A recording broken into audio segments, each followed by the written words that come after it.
सकाळपासून गर्दी दिसते आहे। पहाटेपासूनच भाविकांनी दर्शनासाठी मोठमोठ्या रांगा लावलेल्या आहेत। मंदिराला फुलांच्या आकर्षक सजावट सुद्धा या ठिकाणी करण्यात आली। थेट जाऊयात पुण्यात दगडूशेठ मंदिरातून आमचे प्रतिनिधी सचिन जाधव यांनी आढावा घेतला, बघूया।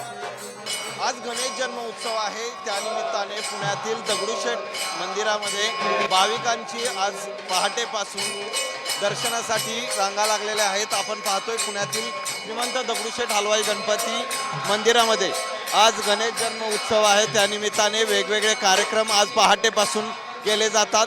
दर्शनासाठी खरं तर बाहेर जवळपास 1 ते 1.5 किलोमीटरच्या रांगा ज्या आहेत त्या लागलेल्या आहेत। वेगवेगळे कार्यक्रम आज गणेश जयंतीनिमित्त या ठिकाणी दगडूशेठ मंदिरामध्ये घेतले जात आहेत। एकूणच आपण पाहिलं तर पुण्यातील वाहतूक पोलिसांनी जो दगडूशेठ समोरून शिवाजी रस्ता जातो तोही बंद करण्यात आलेला आहे। या मंदिराला फुलांची सजावट करण्यात आलेली आहे। कॅमेरामन किरण काजळेसह सचिन जाधव, साम टीव्ही न्यूज, पुणे।